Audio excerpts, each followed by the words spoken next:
सीधा साधा आदमी हूँ, जैसे भी हूँ, ना गायक हूँ ना कुछ हूँ। जो मेरे दिल के भाव है वो सुनाऊँगा आपको। आधी आज सुनाऊँगा, आधी फिर कभी सुनाऊँगा। बटाला में पहली गुरु पूर्णिमा थी। आषाढ़ का महीना आषाढ़ की पूर्णिमा कहलाती थी। निजातम प्रभु के निज लोक गमन के बाद पहली बार यहाँ व्यास पूजा सन 1949 में जुलाई के मास में मनाया गया। यह व्यास पूजा इसलिए प्रसिद्ध हुई कि उस दिन श्री सतगुरुदेव जी महाराज ने अपने सेवक मार्गदर्शन किया था। वे अन्यों के नहीं, प्रेमियों के इस घटना से सीख में मिली थी। बटाला में बड़े बाजार में जामा मस्जिद में उत्सव की तैयारी होने लगी। पंडित बरकराम जी, जो मेरे सगे दादाजी हैं, पंडित बरकराम जी, जिनका उल्लेख किया जा चुका है, उनके बैच की दुकान के नीचे थी, क्योंकि मस्जिद के चारों नीचे दुकानें थी। वहाँ से ऊपर सीढ़ी चढ़कर मस्जिद में आना पड़ता था। व्यास की पूजा के लिए बटाला के निकटवर्ती गांव के प्रेमी किसान, जाट, सिख, हिंदू इत्यादि लंगर के लिए आटा, घी, गुड़, दाल, चीनी सब ले आए थे।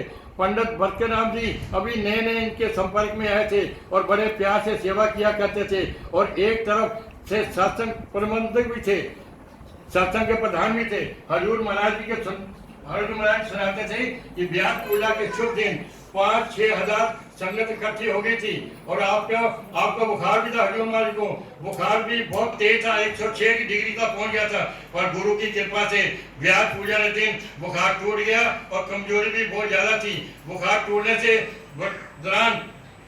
बुरान सा हो गया था। उधर संगत ने आपको मजबूर किया कि सत्संग सुनाओ। इधर उन दिनों की रौनक देखकर आपके मन में ये संकल्प आया कि इतना काम तो शायद श्री स्वामी जी महाराज भी समझ में नहीं हुआ था। कोटली शाम तो ऐसे ही कहा करते थे कि स्वामी जी महाराज के बाद इन लड़कों के काम नहीं होना, पर आज आकर देखा कि कितना काम हो रहा है। आपके मन में कर्तमन का अभिमान सा आ गया था, अभिमान आ गया था इनको। इस अभिमान के कारण कैसे उस दिन रंग में भगदड़ मच गई। फिर अंत में सतगुरुदेव महाराज की कृपा से सब कार्य ठीक हो गया। और अब उस प्रसंग को अवलोकन कीजिए।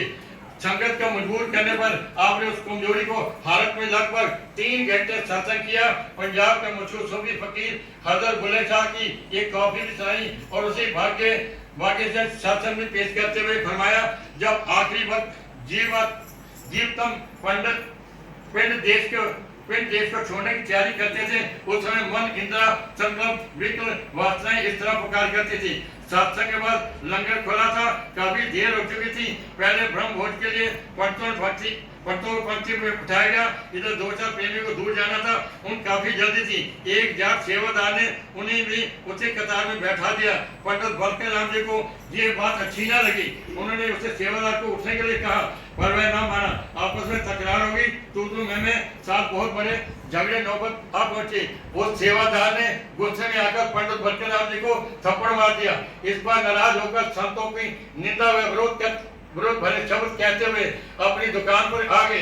उन्होंने क्रोध में आकर कह दिया, ये सब पखंड है।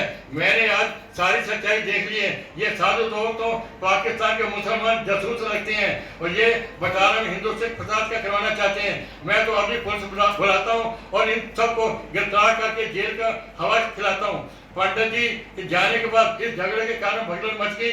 देर तो हो ही गई थी, लंगर लूटपाट होने लगी और जो जिसके हाथ में आया लेकर चलता बना। पूज्य महाराज जी वे अन्य महात्मा लोगों का हाथ जोड़ कर शांत करते लगे, मगर वे कब माने। इधर अब आपके ये मालूम हो गया कि पंडित बरकराम जी ने तो अपनी दुकान पर साधु निंदा का बाजार गर्म कर रखा था।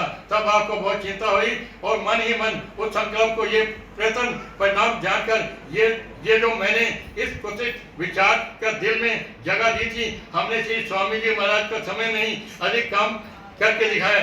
ये सब उसका दुष्परिणाम है। आपने महाप्रभु के चरण कमलों में साक्षात दंडवत प्रणाम किया और प्रथम अपराध की क्षमा मांगी। उसी समय महात्मा ने आपसे अनुरोध किया कि पंडित जी घर वाले आपके खास प्रेमी हैं, आप उन्हें समझाओ। और पंडित जी के पास नीचे उतर कर गए तो उन्होंने आपकी एक न सुनी और जी भरकर गालियां भी दी। आप उदास व निराश होकर लौट आए।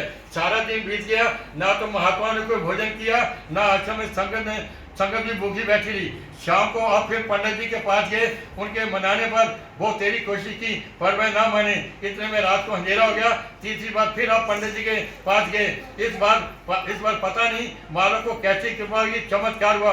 पंडित जी को आपके चरणों में गिर पड़े और आज से दुकानदार से कहने लगे, आज मुझे सच्चा महात्मा मिल गया है, सदानंद मिल गया, सच्चा महात्मा जो उन बरकरार का शास्त्र में, धर्म ग्रंथों में संतों ने जिन लक्षणों को, गुणों की चर्चा है, मैंने आज उन गुणों को दर्शन इनमें कर लिए। साधु सच्चा साधु वही होता है जो दूसरे के बुरे व्यवहार को बुरा ना मनाए।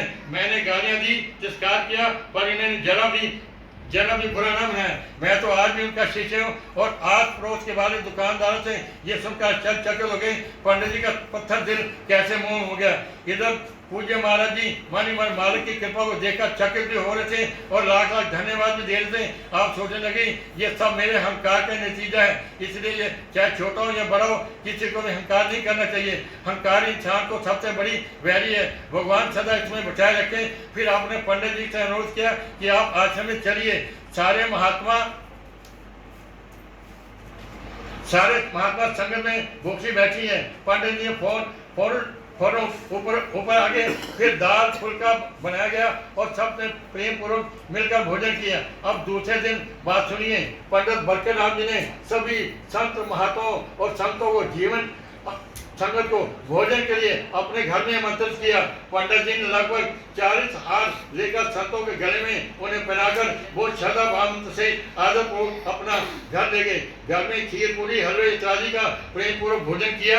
यह सबने बड़े प्यार से भोजन किया। इधर में जात सेवादार जिसके कारण ये रात बड़ी थी, यही वह सब देखकर बहुत हैरान हो गया। उसने अपनी करनी पर बहुत पछताया हुआ। उसने पंडित बरकराम जी के पांव पकड़ लिए और क्षमा मांगी कि मैं आपका बेटा हूँ, आप मेरे पिता समान है। पंडित बरकराम जी ने कोई बात दिल में ना रखी और उसे उठाकर गले लगा लिया। बटाला में उन दोनों आम चर्चा की चली जा रही थी।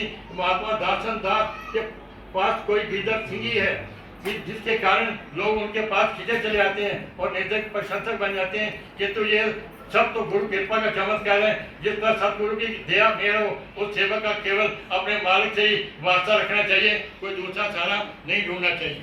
ये सार लोक में लिखा, मैं नहीं कह रहा। उसके बाद ये पंडित बरकराम जी दिल्ली आ गए।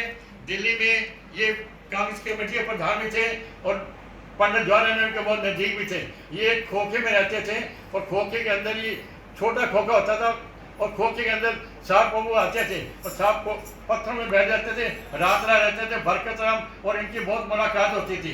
1955 के करीब जब इनकी डेथ हुई तो साहब प्रभु वहाँ विराजमान थे। आके इन्होंने आशीर्वाद दिया और गवर्नमेंट, सेंट्रल गवर्नमेंट से तिरंगा झंडा बनाएगा, राष्ट्रीय ध्वज के साथ झंडे वाला जो है वहाँ शमशान घाट में इनका संस्कार किया गया। फिर रात बीती तो मेरे को सपने में आया, सामने ये जनक भाई जी का घर था, वहाँ पे साहब बाबू ठहरे हुए थे। मैं गया तो मेरे को रात को सपने में आए तो साहब बाबू बोला कि तेरे तो दादा हमारे गुरु दरबार में गए हैं। मेरे उन्हें गले लगाया और बड़ा आशीर्वाद दिया। तो ये लीला बहुत प्यारी है। मैं बस इतना ही कहूँगा।